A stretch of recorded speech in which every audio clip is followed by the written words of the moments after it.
మనకి భారతదేశంలో ఇప్పుడు కొత్తగా జనాభా లెక్కలు తీస్తున్నారు, సెన్సస్. ఓకే, జనాభా లెక్క. ఈ జనాభా లెక్కల్లో మీకు ఒక అద్భుతమైన అవకాశం ఉంది.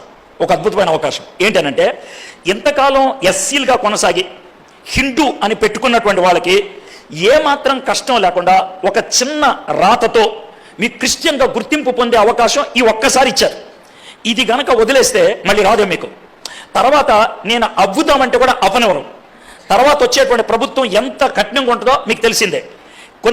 కొన్ని సంవత్సరాల నుంచి చెప్తున్నాను, నన్ను ట్రోలింగ్ చేశారు చాలామంది, నన్ను చెడ్డగా చూశారు, ఇదేంటి ఇలా మాట్లాడుతున్నారని.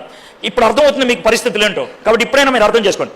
అయితే ఇప్పుడు మనకి ఇచ్చినటువంటి జనాభా లెక్కల్లో పైన క్వశ్చన్స్ ఉంటాయి, అయిపోయిన తర్వాత ఫ్యామిలీ డీటెయిల్స్ కోసం ఒక పట్టీ ఇచ్చారు, ఒక టేబుల్. ఆ టేబుల్లో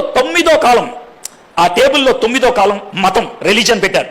అయితే నాకు ముందు ఒక ప్రశ్న వచ్చింది, తర్వాత నిజమే అనిపించింది. ఎలా అంటే, ఆ పట్టీలో అమ్మ పేరు ఉంటుంది, నాన్న పేరు ఉంటుంది, కొడుకు పేరు ఉంటుంది, కూతురి పేరు ఉంటుంది, అల్లుడి పేరు ఉంటుంది, మనవడి పేరు ఉంటుంది, మనవరాల పేరు ఉంటుంది, బస్ బాగుంది. అయితే ప్రతి దానికి కూడా మతం రాయమన్నాడు. ఎందుకని రాయమన్నాడు అంటే, ఏమో మీ నాన్న ఓ మతం ఏమో, నీదో మతం ఏమో, మీ నాన్న మతాన్ని నువ్వు ఫాలో అయ్యేమో.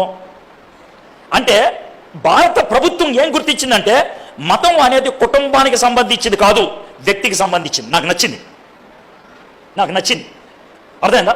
అందుట్లో వాళ్ళు ఇచ్చినటువంటి ఆప్షన్స్ 6 మతాల పేర్లు రాశారు. 6 మతాలు. మొదట హిందూ, రెండోది ముస్లిం, మూడోది క్రిస్టియన్, నాలుగోది బౌద్ధ మతం, ఐదోది సిక్ మతం, 6వది ఏదో పెట్టారు, మర్చిపోయాను. ఓకే, పెట్టిన తర్వాత ఇంకో 2 పెట్టారు. ఏంటి తెలుసా? నో రిలీజన్, అంటే నాకు ఏ మతం లేదు, అర్థమైందా, నేను ఏ మతాన్ని ఫాలో అవ్వను. ఈ విధంగా 2 ఆప్షన్స్ ఇచ్చారు. ఇంట్లో ఏదో ఒకటి రాయమని అన్నారు. అక్కడ నాకు అర్థమవుతుంది ఏంటంటే, నా సొంత రక్షణ అన్నదాన్ని వాళ్ళు కూడా గుర్తిస్తున్నారు. మతం అనేది ఎవరు కాదు. సరే, ఈ టైంలో మీకు ఎందుకు చెప్పానంటే, ఇక 3 రోజుల్లో ఇది జరుగుద్ది. 3 డేస్లో అయిపోద్ది భారతదేశంలో, ఆంధ్ర రాష్ట్రంలో. మిగిలిన చోట అవ్వదు కానీ, ఎందుకంటే ఆంధ్ర రాష్ట్రంలో వాలంటీర్స్ ఉన్నారు. సో మీరు ధైర్యంగా క్రిస్టియన్ అని రాస్తారనుకోండి, మీకు వచ్చేస్తుంది క్రిస్టియన్గా. ఇంకా మిమ్మల్ని ఎవరు అడగడం, మీకు సర్టిఫికేట్ వచ్చేస్తుంది, చాలా ఈజీగా అయిపోద్ది. లేదు సార్, నాకు రాయితీలు పోతాయి, నాకు ఉద్యోగాలు రావు అని అనుకుంటే యేసు ప్రభువుని వదిలేసాయి.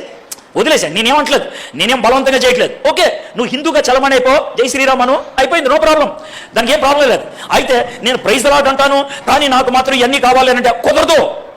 అది వణకడం అంటే ఆ వణుకుడు మీ జీవితంలో ఉండాలి. కానీ నా జీవితం సాఫీగా అయిపోవాలి, ప్రయాణం అయిపోవాలంటే కుదరదు.